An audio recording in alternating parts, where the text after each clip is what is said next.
사무엘하 9장 1절부터 우리 13절까지 말씀입니다. 우리 구약성경 476페이지에 있습니다. 사무엘하 9장 우리 1절부터 우리 13절까지 말씀입니다. 다 찾으신 줄 알고 저 여러분이 한 절씩 교독하고요, 마지막 절을 함께 읽겠습니다. 제가 먼저 읽습니다. 다윗이 이르되 사울의 집에 아직도 남은 사람이 있느냐? 내가 요나단으로 말미암아 그 사람에게 은총을 베풀리라 하니라. 사울의 집에는 종 한 사람이 있으니 그의 이름은 시바라.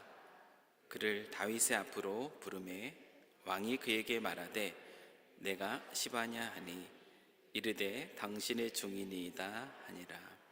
왕이 이르되 사울의 집에 아직도 남은 사람이 없느냐? 내가 그 사람에게 하나님의 은총을 베풀고자 하노라 하니 시바가 왕께 아뢰되 요나단의 아들 하나가 있는데 다리 저는 자니이다 하니라. 왕이 그에게 말하되 그가 어디 있느냐 하니 시바가 왕께 아뢰되 로드발 암미엘의 아들 마길의 집에 있나이다 하니라. 다윗 왕이 사람을 보내어 로드발 암미엘의 아들 마길의 집에서 그를 데려오니 사울의 손자 요나단의 아들 무비보셋이 다윗에게 나와 그 앞에 엎드려 절하매 다윗이 이르되 무비보셋이여 하니 그가 이르기를 보소서 당신의 종이니이다. 다윗이 그에게 이르되 무서워하지 말라. 내가 반드시 내 아버지 요나단으로 말미암아 내게 은총을 베풀리라. 내가 내 할아버지 사울의 모든 밭을 다 내게 도로 주겠고 또 너는 항상 내 상에서 떡을 먹을지니라 하니 그가 절하여 이르되 이 종이 무엇이기에 왕께서 죽은 개 같은 나를 돌아보시나이까 하니라. 왕이 사울의 시종 시바를 불러 그에게 이르되 사울과 그의 온 집에 속한 것은 내가 다 내 주인의 아들에게 주었노니 너와 네 아들들과 네 종들은 그를 위하여 땅을 갈고 거두어 내 주인의 아들에게 양식을 대주어 먹게 하라. 그러나 내 주인의 아들 무비보셋은 항상 내 상에서 떡을 먹으리라 하니라. 시바는 아들이 15명이요 종이 20명이라. 시바가 왕께 아뢰되 내 주 왕께서 모든 일을 종에게 명령하신 대로 종이 준행하겠나이다 하니라. 무비보셋은 왕자 중 하나처럼 왕의 상에서 먹으니라. 무비보셋에게 어린 아들 하나가 있으니 이름은 미가더라. 시바의 집에 사는 자마다 무비보셋의 종이 되니라. 함께 읽습니다. 무비보셋이 항상 왕의 상에서 먹음으로 예루살렘에 사니라. 그는 두 발을 다 절더라. 하나님의 말씀입니다. 2월 우리 안아주심 시리즈의 이제 마지막 날입니다. 지난 3주 동안 내가 쉬게 하리라, 내가 보이리라, 내가 붙들리라 라는 제목으로 지칠 때에 쉼을 주시는 하나님, 그리고 앞이 막막할 때에 길을 보여주시는 하나님, 그리고 두려움 가운데 흔들릴 때에 붙들어 주시는 그 하나님을 더 말씀을 통해서 함께 만나보았습니다. 오늘은 내가 고치리라 라는 제목으로 우리가 상함 가운데 있을 때에 우리를 치료해 주시는 하나님에 대해서 함께 말씀을 나누고자 합니다. 하나님께서 자기 자신을 드러내 주시는 것, 이것이 바로 계시입니다. 또 하나님 말씀이 바로 그런 하나님의 계시인데요, 하나님께서 자기 자신을 처음으로 치료하시는 하나님으로 소개하는 장면이 있습니다. 그것이 어디에서 나타나는가 하면은 출애굽한 이스라엘 백성들이 이제 홍해를 건너므로 이제 애굽 군대의 추격을 완전히 다 따돌리고 그들이 광야로 들어갔을 때, 그때 하나님은 자기 자신을 또 치료하시는 하나님으로 또 이스라엘 백성들에게 드러내 보여주십니다.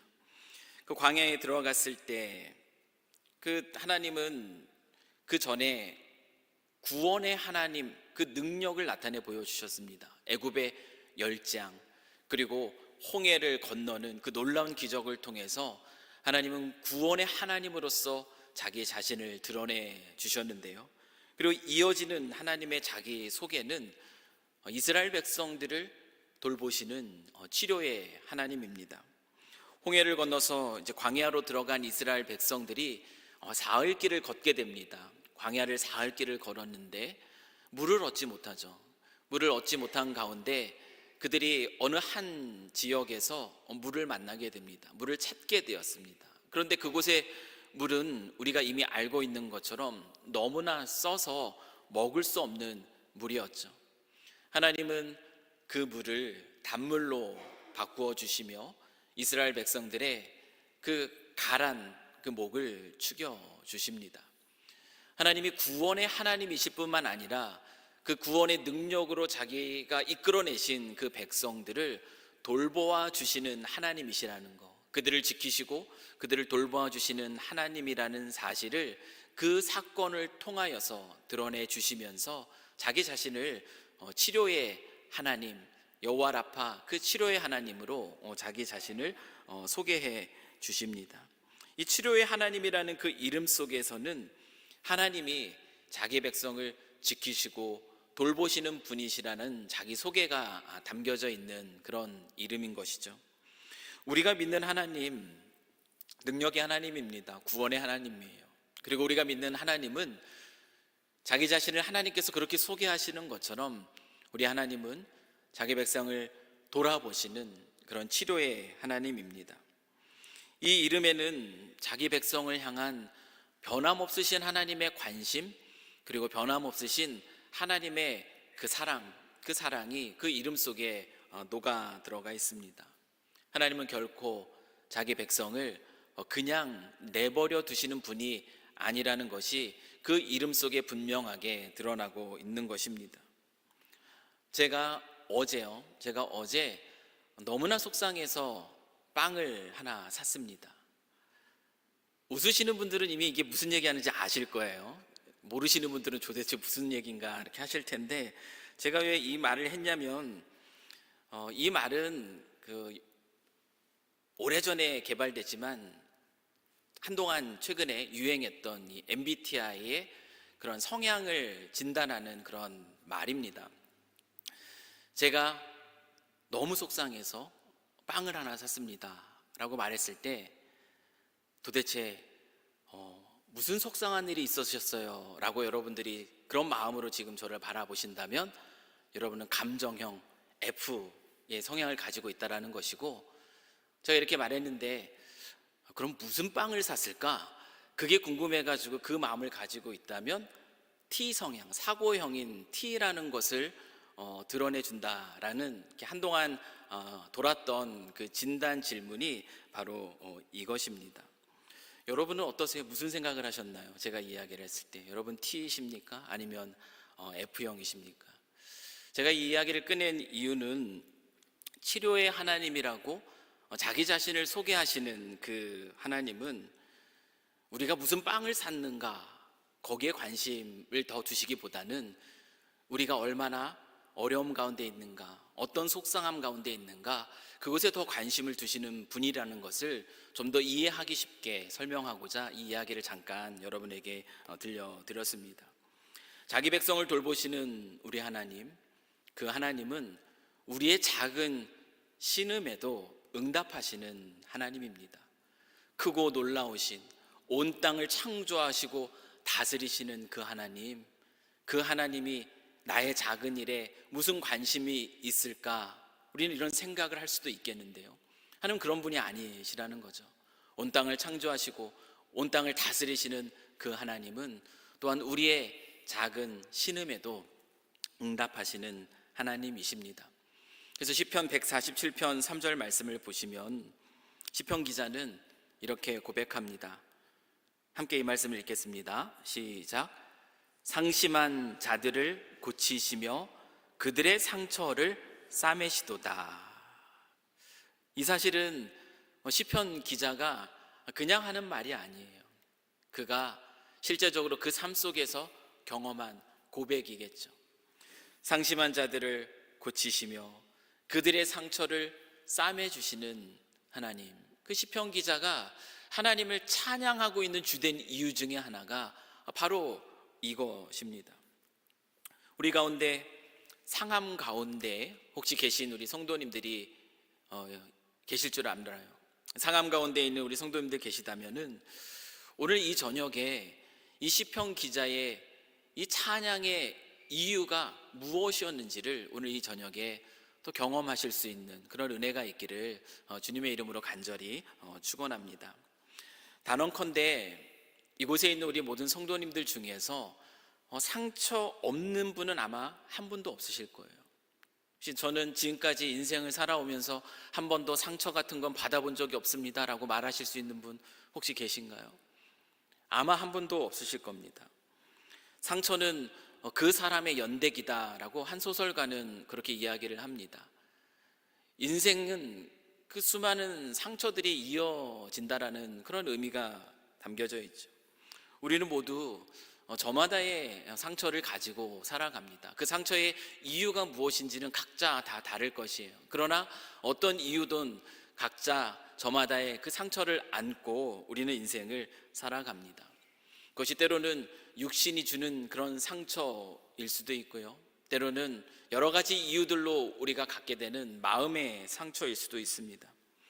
지금 돌아볼 때에 그 상처가 잘 아물어서 전혀 아무렇지도 않은 그 상처가 있는 것일 수도 있고요, 한편으로는 여전히 아무리 오래 지났지만 여전히 들춰보면 아물지 않아서 그 마음을 쓰라리게 하는 그런 상처들도 혹시 여러분 가운데 있을 것입니다. 혹시 지금 여전히 아물지 않은, 지금도 건드리면 쓰라린 그 상처가 있다면 여러분 그것이 여러분에게는 어떤 것일까요? 오늘 본문에 등장하는 무비보셋이라는 한 사람이 있습니다. 여러분 이 무비보셋은 상처 입은 인생의 한 대표적인 예입니다. 무비보셋은 누구죠? 무비보셋은 이스라엘의 왕이었던 사울의 손자입니다. 다윗과 절친이었던 요나단의 아들이 바로 무비보셋입니다. 그가 5살 때 전쟁에서 사울과 그리고 요나단이 전사했다라는 그 소식이 듣게 됩니다.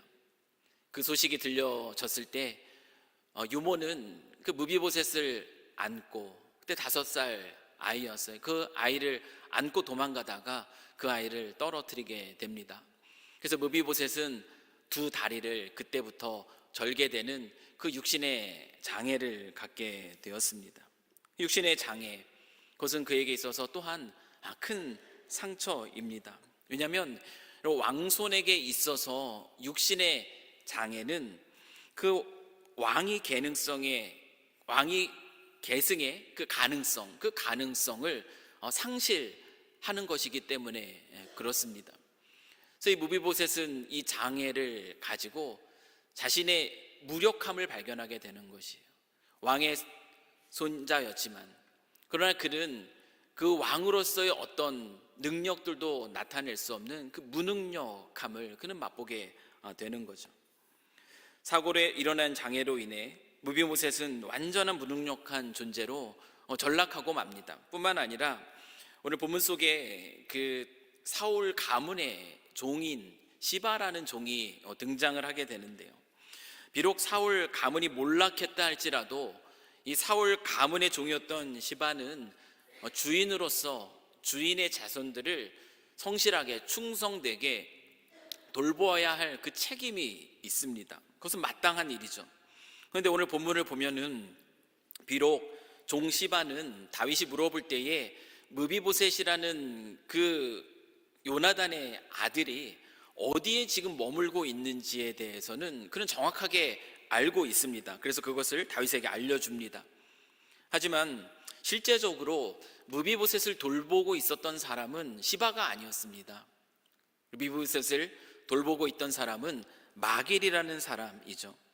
후에 시바는 이 무비보셋을 배신합니다. 무비보셋을 배신하여 그에게 주어진 그 재산을 완전히 탈취하려고 했다라는 그런 사건이 이후에 기록이 되는데요. 그것을 고려해 볼 때 이 시바는 무비보셋의 종으로서 자신의 그 역할을 충성되이 감당하지 못하고, 사실 무비보셋이 왕의 자손이었음에도 불구하고 이 종은 그를 존중하지 않고 있다라는 것을 우리는 볼 수 있게 되는 거죠. 무비보셋은 왕의 자손으로서의 그 무력함 가운데 있었을 뿐만 아니라 마땅히 왕의 자손으로서 종인 시바로부터 받아야 할 그 존중마저도 받지 못하는 전혀 무가치한 가운데, 그런 것들을 느끼는 그 가운데 있었던 사람이 바로 무비보셋이라고 할 수가 있겠습니다. 육신의 장애입니다. 자신의 무능력, 그리고 종에게조차 존중받지 못하는 실패한 왕가의 자손으로서 한 작은 그 변두리에 숨어 지내고 있는 사람, 그 사람이 바로 오늘 본문 속에 등장하고 있는 무비보셋이에요. 다윗이 불러서 그를 세웠을 때 그 앞에서 무비보셋은 다윗 앞에서 그 자신을 어떻게 소개하고 있습니까? 죽은 개와 같은 존재라고 그 자기 자신을 말합니다. 이것은 단순히 두려움 속에서 자신을 보호하기 위한 과장된 자기 비하에 그치지만은 않습니다. 사실 그것이 두려움 가운데 일반적으로 사용하는 그런 언어이기도 했지만, 사실 그 고백 속에서는 비참한 자신의 실제 장애를 가지고 있고 종의 존중함도 받지 못하고 무가치한 무능력한 그러한 자신의 모습에 대한 그러한 실제적인 자신의 그 낮은 자존감이 녹아져 있는 표현이라고 우리는 이해해도 되는 것이죠. 무비보셋은 이러한 상처들을 안고 있었습니다. 그런데 흥미로운 것은 무엇이냐면 이 무비보셋이 머물고 있었던 곳이 그 장소의 이름이에요. 무비보셋이 어디에 있었는가 하면은 로드발이라는 곳에 머물러 있었다라고 얘기하고 있는데, 이것이 상징하는 것이 굉장히 큽니다. 왜냐하면 로드발이라는 이 지명의 이름이 무엇을 뜻하는가 하면은 히브리어로 아무것도 없는 곳이라는 뜻이 바로 로드발이에요. 로드발은 상징적으로 상처 입은 자아의 유배지인 것이죠. 무비보셋은 아무것도 없는, 그렇게 단절된 상처 입은 자아를 그곳에 두고 있는 것입니다. 우리도 다양한 이유들 때문에 상한 마음을 가지고 우리만의 유배지입니다. 그 상한 마음을 가지고 우리만의 유배지인 로드발에 머물러 있을 때가 참 많이 있어요. 우리도 마음이 상할 때, 여러 가지 이유들로 인하여서 마음이 무너질 때 우리만의 그러한 공간으로 들어가지 않습니까? 그것이 바로 우리에게 있어서의 그 로드발인 것입니다. 이 상처 입은 자아가 머물러 있는, 우리가 보내는 그 유배지인 그곳에서는 여러분 어떤 일들이 일어납니까? 여러분이 마음이 상할 때 여러분 그 자리에서 어떻게 반응을 하시죠? 이 로드발에서는요, 생존을 하기 위한 그 치열한 자기 보존의 일들이 벌어지는 곳이 바로 로드발이에요. 상처받지 않았어. 그 자리에서 우리는요, 때로는 이렇게 스스로에게 거짓을 말합니다. 나는 괜찮아. 나는 상처받지 않았어. 그 거짓말로 자기를 지키려고도 합니다. 그런데 여러분, 상처를 가린다고, 괜찮다고 말한다고 해서 그 상처가 낫는 것이 결코 아니죠. 여러분, 시편 32편 3절 말씀을 보십시오. 시편 기자는 이렇게 얘기해요. 내가 입을 열지 아니할 때에 종일 신음함으로 내 뼈가 쇠하였도다. 입을 열지 않습니다. 괜찮다고 여기는 것이에요. 그것에 대해서 고백하지 않습니다. 입을 열지 않을 때, 겉으로는 괜찮다고 말할 때 괜찮은 것이 아니라 그는 뭐라고 얘기합니까? 종일 신음해요. 입을 열지 않았을 뿐 마음은 종일 신음합니다. 그리고 그 뼈는 더 쇠하여진다라고 얘기하죠. 괜찮다고 말하지만 상처는 더 골마가고 있는 겁니다. 상처를 숨기는 것은 여러분 치유를 거부하는 것이고요. 그리고 결국 깊어지는 마음의 상처는 육신의 질병으로 드러나게 되더라고요. 그것은 연결이 됩니다. 저는 굉장히 위가 건강했던 사람입니다. 그런데 그 어느 날 갑자기 위가 망가졌어요. 그래서 위가 이상이 있으면은 보통 우리가 스트레스를 가장 큰 이유로 보지 않습니까? 아무리 생각해 봐도 스트레스 받을 만한 이유가 없는 거예요. 막 돌아봐도. 왜 그랬을까? 그런데 그때 한 가지 사건이 떠올랐습니다. 그 한 가지 좀 마음이 상한 그런 사건이었어요. 근데 저는 그때 아무것도 아닌 것처럼 그렇게 반응했어요. 아, 그래, 아무것도 아니야. 그래, 그거 괜찮아. 나는 괜찮아. 근데 마음으로는 괜찮다고 얘기했지만 실제적으로는 괜찮지 않았던 거예요. 그러니까 그 육신의 연약한 부분이 터져 나오는 거더라고요. 질병으로서 그것이 드러나는 것을 그때 비로소 제가 깨달았어요. 이 말이 무엇인지를 깊이 있게 경험합니다. 더욱 깊어진 마음의 상처는 신체의 질병으로 이어집니다. 또한 그 로드발에서는 우리는 어떻게 또 우리 자신을 보호하겠습니까? 철저한 자기 비하로 자기 자신을 보호하려고 해요. 더 이상 상처받을 수는 없어요. 이미 나는 그런 존재니까. 그렇게 철저한 자기 비하로 자기 자신을 완전히 낮춰버립니다. 그래서 그 상처로부터 자기를 보호하려고 하는 거죠. 나는 원래 가치 없는 존재야. 나는 원래 사랑받을 만한 자격이 없어. 내가 무슨 그럴 만한 존재가 아니야. 나는 죽은 개와 같은 존재야. 그 낮은 자존감과 그 우울감에 빠지는 것이죠. 진실한 관계. 여러분, 진실한 관계를 맺게 되면 결국 그것은 상처로 끝나. 그러니까 관계 맺는 것에 대해서 기대하지도 않습니다. 뿐만 아니라 가능하면 피하려고 하는 거죠. 맺더라도 피상적인 관계만 간신히 맺습니다. 왜냐하면 그것이 나를 지키고 보호할 수 있는 방법이기 때문에 그렇죠. 사람들이 누군가 나에게 호의를 베풀면 그것이 그냥 호의가 아니에요. 거기에는 어떤 숨겨진 의도가 있지 않은가 경계하는 거죠. 이와 같은 경우가 바로 낮은 자존감과 우울감 속에서 자기 자신을 완전히 내려놓는 그런 경우입니다. 때로는 자신이 받은 그 상처를 동력으로 삼아요. 그것이 나의 힘이 됩니다. 그 상처를 가지고요, 마음을 더 완악하게 하는 거죠. 마음을 더 완악하게 하고 주변에 대해서 더 냉소적으로 반응하고 또한 공격적으로 반응합니다. 그러면서 자기 자신을 지키려고 하는 거죠. 누군가를 향한 타겟이 있는 거죠. 타겟이 있을 때 비로소 자신의 안전함을 느끼는 겁니다. 이것은 성경에서 뭐라고 얘기하냐면 이런 마음을 성경은 쓴뿌리라고 얘기를 합니다. 히브리서 12장 15절 말씀을 한번 보세요. 또 쓴뿌리가 나서 괴롭게 하여 많은 사람이 이로 말미암아 더럽게 되지 않게 하며 라고 말하고 있어요. 여러분, 상처는 그냥 내버려 두면 쓴뿌리가 됩니다. 이 쓴뿌리는 독소예요. 독입니다. 이 독은 자기 자신도 괴롭게 해요. 이 말씀처럼 그 쓴뿌리는 자기 자신을 괴롭게 합니다. 자기 자신을 괴롭게 할 뿐만 아니라 주변까지 더럽히게 된다. 주변까지 오염을 시키는 것이죠. 여러분, 제가 알게 된 되게 재미있는 사실 하나가 있습니다.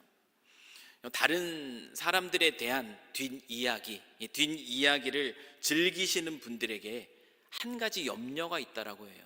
여러분, 그분들이 어떤 염려를 가지신지 혹시 아시나요? 남들도 다 그런 줄 안다라는 거죠. 그래서 자기가 없을 때 누가 자기 욕할까 그게 그렇게 두려우시다라고 얘기해요. 그래서 웬만하면 모든 모임에 빠지지 않고 참석하신다고 하죠. 혹시 그러신가요? 로드발에서는 이와 같은 모습으로 자기 자신을 지키고자 하는 그 치열한 생존 전략들이 펼쳐집니다. 그런데 이 로드발에서 행해지는 이와 같은 자기를 지키려는 이 모든 노력들이 여러분 아시겠지만 그 상처를 치유해 주지 못해요. 나는 가치 없는 존재라고 방어적으로 자신을 낮춘다 해도 그 상처가 치유되지 않습니다. 상처를 힘으로 붙들고 마음을 굳게 하고 누군가를 공격한다 해도 그것이 내 상처를 아물게 해주지 못합니다. 오히려 우리의 상처를 더 덧나게 하고요, 우리의 상처를 더 곪게 만듭니다. 그 상처 속에서 가장 안타까운 것이 무엇이냐면 그 상처 속에서 하나님이 주신, 우리에게 주신 그 아름다운 형상이 있습니다. 근데 이 하나님의 형상이 그 깊은 상처 가운데 머물러 있게 될 때에 그 형상이 망가진다라는 거예요. 그 형상이 깨어진다라는 겁니다. 그것이 우리가 우리 스스로 이 상처로부터 벗어나기 위해서 상처를 치료하려고 노력하면 노력할수록 나타나는 증상이라는 것이에요. 그 상처로부터 벗어나고자 허우적거리면 허우적거릴수록 더 깊은 절망감과, 겉으로는 강한 척, 겉으로는 센 척일지도 모르겠어요. 그러나 더 깊은 절망감과 더 깊은 외로움 속에 빠지게 되는 것이죠. 상처는 그 사람의 연대기다라는 것처럼 우리는 인생 속에서 이 상처를 피할 수 없는 그런 삶을 살아가는데, 그러면 우리가 어떻게 이 상처 앞에 서야 하겠는가? 오늘 본문이 이 질문에 대해서 우리에게 대답을 주고 있다는 것이에요. 하나님께서 상심한 자를 고치시고 그리고 그 상처를 싸매시는 분이라고 말씀하셨는데, 이 하나님께서 우리의 상처를 어떻게 싸매고 계시는가, 어떻게 우리를 고쳐주시는가, 오늘 본문이 그 사실을 어떻게 우리를 고쳐주시는지 그것을 우리에게 말씀해 주고 있다는 겁니다. 여러분, 상한 심령 가운데 있을 때, 여러분 그때 우리에게 가장 필요한 것이 과연 무엇일까? 우리가 상한 마음이 있습니다. 상처를 받았다, 상한 마음 가운데 있을 때 우리에게 가장 필요한 것은 무엇이냐면 로드발에 우리 자신을 유배하는 것이 아니에요. 설령 그 자리에 있더라도 우리가 그 순간 기억해야 되는 것이 있는데요, 그것이 무엇이냐면 우리가 방금 말씀을 통해서 확인했던 것처럼 우리가 믿는 하나님은 단순히 전능하신 하나님, 우리의 구원의 하나님, 그런 능력의 하나님, 뭔가 큰 일만 하시는 그 하나님이 아니라 나의 작은 신음에도 응답하시는, 우리의 상한 마음 하나하나를 헤아리시는 그런 치료의 하나님이시라는 그 사실을 우리는 더 깊이 있게 기억을 해야 한다라는 것입니다. 그 말씀하시잖아요. 나는 너희를 치료하시는 하나님이시다 라고 선언하신 그 하나님은 결코 우리를 그냥 내버려 두시지 않는다라는 그 사실 앞에 서는 것이 제일 중요합니다. 그 상한 심령을 가지고 그 하나님 앞에 서야 하는 것이에요. 여러분, 오늘 본문도 한번 보십시오. 로드발에 있었던 무비보셋이에요. 여러분, 이 무비보셋이 그 스스로 로드발에서 나올 수 있지 않았습니다. 그 스스로 그곳에서 헤어나올 수 없었어요. 누가 그를 찾습니까? 오늘 본문을 보시면 아시겠지만 다윗이 찾습니다. 다윗이 그를 찾아요. 아니, 그런데 더 중요한 사실이 있습니다. 다윗이 그를 찾기 전에 먼저 이 무비보셋의 곁에 누가 있었는가를 보십시오. 무비보셋의 곁에 누가 있었는가 하면은 마길이라는 사람이 있었습니다. 여러분, 이 마길이라는 사람은 누구일까? 성경은 그에 대해서 2번 언급하고 있습니다. 오늘 본문 속에 하나 언급하고 있고요, 그리고 다음에 나타나는 어떤 사건 속에서 한번 이 마길이라는 사람을 언급하고 있는데, 이 마길은 어떤 사건에서 등장하는가? 지금 이 마길은요, 몰락한 왕가의 후손입니다. 무비보셋이에요. 그를 10년 이상 돌봅니다. 5살이었던 그 아이가 이제 결혼을 해서 미가라는 아들이 있을 정도로 한 20세 정도 된 것이라고 주석자들은 그렇게 얘기를 하고 있는데, 여러분, 이것은 굉장한 위험을 감수하는 호의입니다. 몰락한 왕손의 자녀를 10년 넘게 돌보고 있었던 마길이에요. 여러분, 마길은 언제나 상함 가운데 있는 우리 곁에 계시는 그 하나님의 선하신 손길을 상징합니다. 여러분, 이 마길은 또 언제 등장하는지 아세요? 이 마길은 다윗이 압살롬에게 쫓겨서 도망갈 때, 그때 마길은 또 다시 한번 등장하게 됩니다. 여러분, 사무엘하 17장 27절에서 29절 말씀을 한번 보십시오. 다윗이 마하나임에 이르렀을 때에 이제 압살롬을 피해서 급하게 도망 나오고 있는 상황이에요. 암몬 족속에게 속한 라빠 사람 나하스의 아들 소비와 누가 등장합니까? 로데발, 우리 본문 속에서는 로드발로 번역이 되고 있는데요, 로데발 사람 암미엘의 아들 마길과 로글림 길라 사람 바르실레가 침상과 대야와 질그릇과 밀과 보리와 밀가루와 볶은 곡식과 콩과 팥과 볶은 녹두와 꿀과 버터와 양과 치즈를 가져다가 다윗과 그의 한 사람 백성들에게 먹게 하였으니, 그 이유가 무엇이죠? 이는 그들 생각에 백성이 들에서 시장하고 고나고 목마르겠다 함이더라. 이 마길의 그 마음, 어떤 의도가 있는 것이 아니에요. 그 생각에 그 도망쳐 나오는 그 무리들이 긍휼히 여겨지는 거죠. 시장하고 고나고 목마르겠다. 어쩌면 다윗을 도와준 대가로 인해서 압살롬에게 나중에 쫓길 수도, 생명의 위협을 당할 수도 있는 그런 자리입니다. 그러나 이미 무비보셋에게 보여줬던 것처럼 이 다윗, 그 도망자인 다윗 앞에서도 그는 이 선함을 나타내 보여주고 있죠. 압살롬의 반역으로 도망가던 다윗을 선대했던 사람이 또한 바로 무비보셋을 돌봤던 마길이었습니다. 하나님의 관심과 하나님의 사랑은 마길을 통해서 이미 무비보셋에게 부어지고 있었던 것이에요. 여러분, 우리가 깊은 어떤 상함 속에 있을 때 우린 덩그러니 우리 혼자만 남겨진 것 같은 그런 절망감과 그 외로움을 느낄 때가 있습니다. 그런데 오늘 말씀에서 보는 것처럼 그 자리에서 우리가 잠깐만 돌아본다면 우리 주변에 이미 하나님의 사랑의 손길은 이미 뻗쳐져 있었다라는 것을 우리가 발견할 수 있다라는 거죠. 다윗이 그리고 그 이후에 로드발의 무비보셋을 찾습니다. 하나님은 이 로드발에 있는 우리도 상한 심령 가운데 있을 때 그 하나님은 어떤 하나님이라는 걸 보여줍니까? 이미 그 자리에 우리와 함께 계시는 그 하나님이에요. 그리고 우리를 그 자리에서 불러내시는 분이 바로 우리 하나님이십니다. 우리의 상한 마음을 아시고 그 상함 가운데 우리 자신을 유배 보낸 그 로드발이라는 그 자리에 머물러 있는 우리를 찾아오셔서 우리를 불러내시는 분, 그분이 바로 우리가 믿는 하나님이라는 사실이에요. 그렇기 때문에 우리가 상함 가운데 있을 때 제일 먼저 우리에게 필요한 것은 무엇이냐면 치료하시는 그 하나님을 기억하며 그분의 부르심 앞에 반응하는 것입니다. 사랑하는 성도 여러분, 상처는 우리의 힘으로 결코 회복되지 않습니다.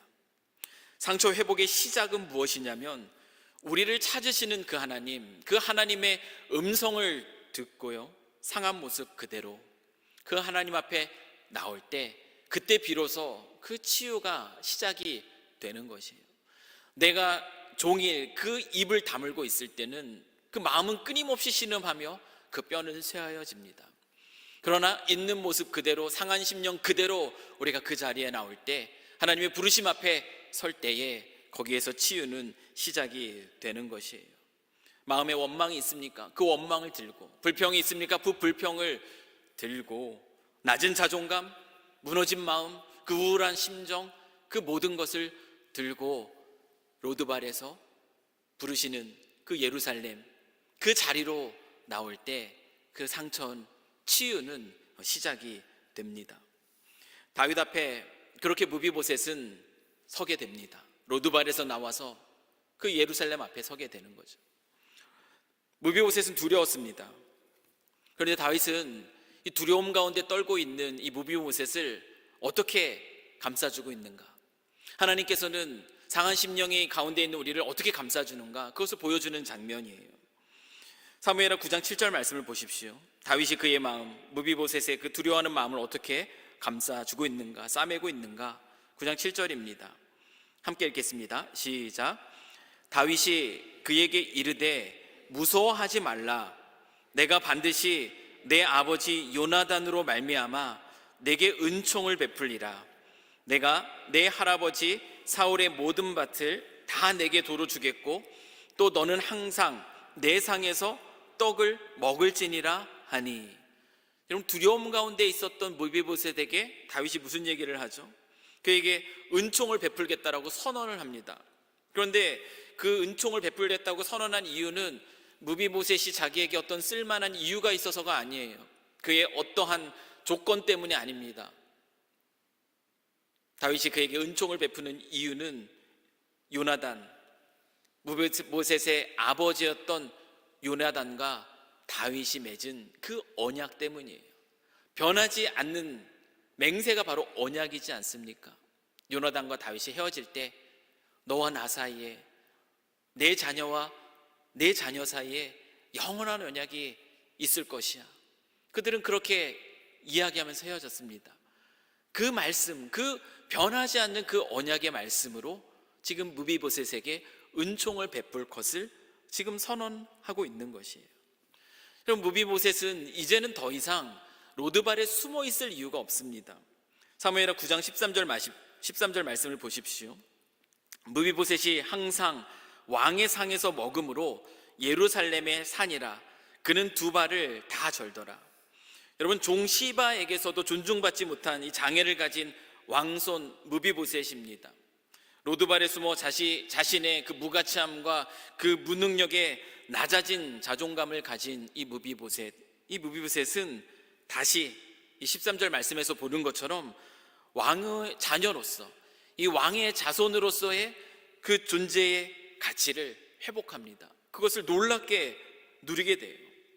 예루살렘에 있는 그 왕의 식탁에 항상 초대받는 이 존귀한 자로서의 가치가 회복됩니다. 그의 상함이 치료가 되는 장면이 바로 이 장면이에요.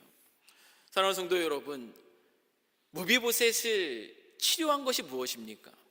여러분, 무비보셋의 상처는 놀랍게 치유가 되었는데요, 무비보셋을 치유한 것은 무엇이냐면 다른 어떤 것이 아니에요. 언약의 말씀입니다.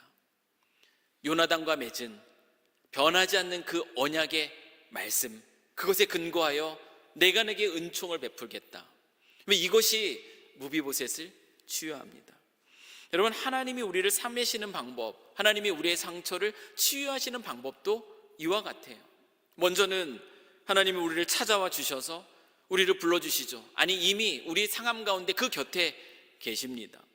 우리에게 필요한 것은 그 부르심 앞에 반응하시는 거예요. 그 상함 속에 우리 자기 자신을 유배하는 것이 아니라 그 자리에서 주님을 찾는 것입니다. 주님의 부르심 앞에 반응한 것이 우리에게 필요하죠. 그리고 그 하나님께 나오는 것, 그것이 필요합니다.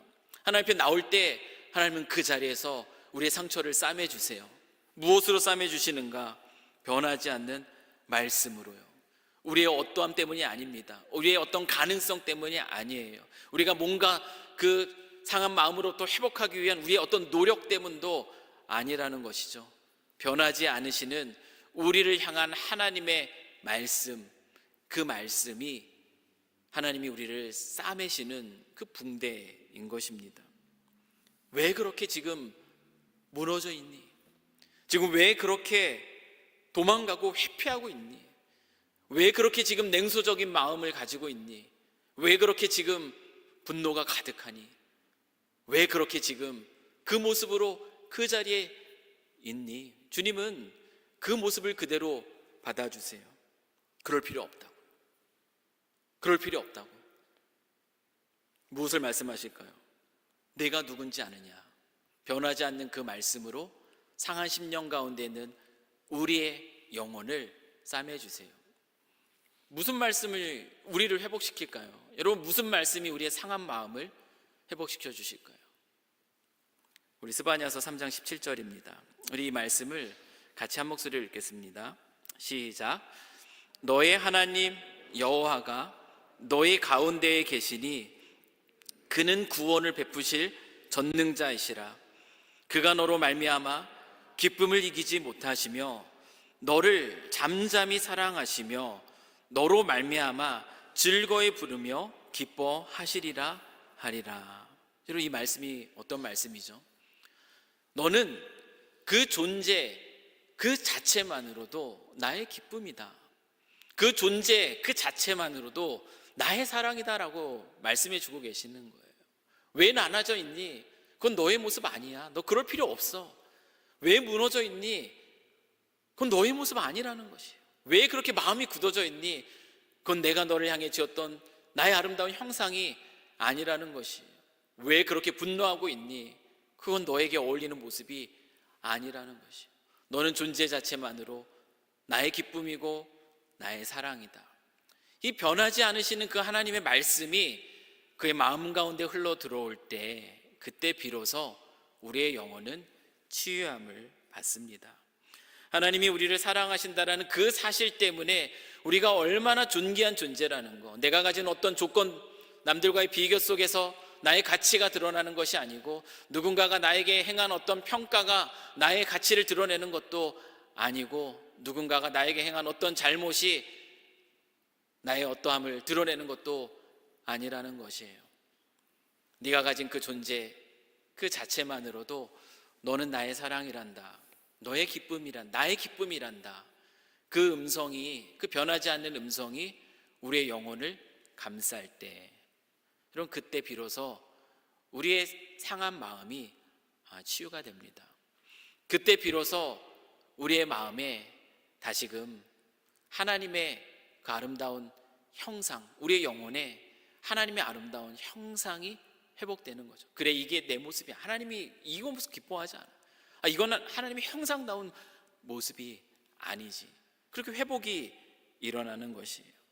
하나님 변하지 않는 그 말씀 속에서 하나님의 형상을 다시금 회복하는 것, 여러분, 이것이 치유입니다. 여러분, 치유는 내 삶의 문제가 해결되는 것이 아니에요. 치유는 변하지 않는 하나님 말씀 앞에서 내가 어떤 존재인지 그 하나님의 아름다운 형상이 내 안에서 다시 회복되는 것, 그것이 바로 치유라는 겁니다. 무비보셋은 다리를 절었습니다. 그 저는 다리는 왕손으로서의 자신의 능력을 상실하게 만들었습니다. 종에게 존중받지 못하게 됐던 그런 이유이기도 했습니다. 그래서 낮은 자존감에 빠질 수밖에 없게 만들었던 그런 부끄러움이었고 수치였고 상처였습니다. 그런데 그의 그 상한 마음이 회복이 되었어요. 요나단과 맺은 언약의 실행, 그 변하지 않는 말씀인 그 언약으로 인해서 무비보셋은 왕손으로서의 그 가치와 존중을 다시 회복하게 됩니다. 그러나 그는 어떻죠? 그럼에도 불구하고 그의 다리는 여전히 절었습니다. 여러분, 사무엘하 9장 13절 말씀을 보십시오. 무비보셋이 항상 왕의 성에서 먹음으로 예루살렘의 산이라 그는 두 발을 다 절더라. 성경은 이 사실을 그대로 얘기합니다. 그는 왕의 자손으로서의 그 가치, 그 존재의 존중, 그것을 회복했습니다. 그러나 그는 여전히 두 발을 접니다. 그런데 여기에서 무비보셋이 절었다라는 이 표현은 앞에서 시바가 얘기했던 그는 발을 절고 있습니다의 그 수치스러움과는 차이가 있습니다. 여기에서의 그 육신의 장애는요, 더 이상 무비보셋에게 부끄러움, 무비보셋을 더 아프게 하는 그 상처가 아니었습니다. 이 13절에서의 두 발을 다 절더라다는 이 무비보셋이 여전히 안고 있는 이 장애는 상처가 아니라 이제는 무엇으로 드러나는 것이냐면 하나님이 그를 치유해 주셨다라는 그 사랑의 흔적이 있는 자리로 그렇게 드러나는 것이죠. 하나님이 우리를 치유하셔도 우리의 삶에, 우리의 마음에 그 상처의 흔적, 그 흔적은 남습니다. 그런데 하나님의 치유를 경험한 이들에게는 그 상처의 흔적이 계속해서 그를 아프게 하는 것이 아니라, 이제는 더 이상 그를 아프게 하는 것이 아니라 하나님의 만져주심의 기억이 되는 것이에요. 내가 그때 그와 같은 상황 속에서 하나님이 나를 이렇게 불러주셨고, 그 말씀으로 나를 이렇게 싸매주셨고, 그리고 내가 이렇게 다시 하나님의 형상을 회복함으로 살아갈 수 있게 하는 그 자리가 되었구나를 기억하게 하는 그런 사랑의 흔적이 되는 것이죠.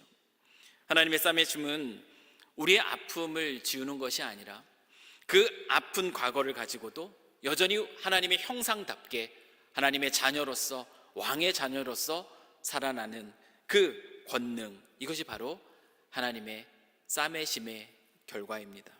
사랑하는 성도 여러분, 오늘 이 밤에 상심한 자를 고치시고 또 상처를 싸매시는 그 하나님으로 인해서 우리에게 허락하신 그 하나님의 아름다운 형상, 그 형상이 회복되는 그런 은혜를 맛보는 오늘 이 밤이 되기를 주님의 이름으로 간절히 축원합니다.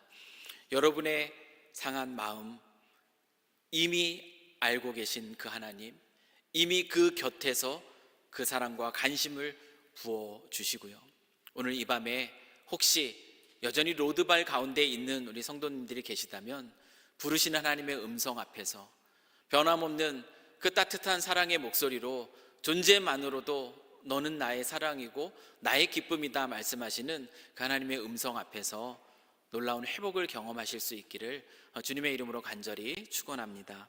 우리 같이 한번 기도하겠습니다. 사랑과 은혜가 풍성하신 하나님 아버지, 오늘 또 이 저녁에 또 우리를 향한 당신의 시선을 떼지 않으시는 그 하나님의 따뜻한 사랑과 따뜻한 관심을 또 말씀을 통하여서 기억하게 하시니 참으로 감사합니다. 여러분, 인생을 살아가면서 우리는 또 삶의 자리에서 많은 이유들로 또 상함을 경험하곤 합니다.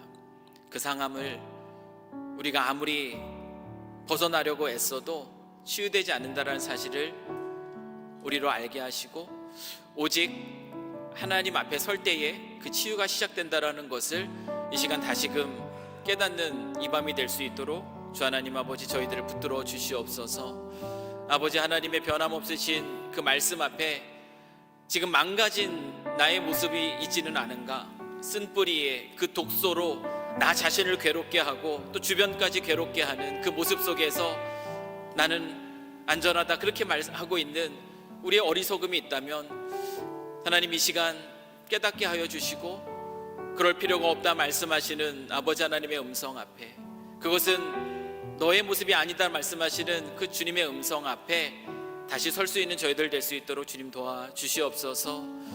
하나님의 사랑받는 존재, 그 존재만으로, 하나님의 그 기쁨이 되는 존재, 그 존재만으로 그런 존재라는 사실을 확인하고 그 사실 앞에 우리의 마음이 회복되는 저희들 이 밤 될 수 있도록 주님 이 밤 축복하여 주시옵소서. 주님의 은혜가 함께하기를 소망하며 이 모든 거 우리 주 예수 그리스도의 이름으로 기도합니다. 아멘. 우리 이 시간에 우리 하나님이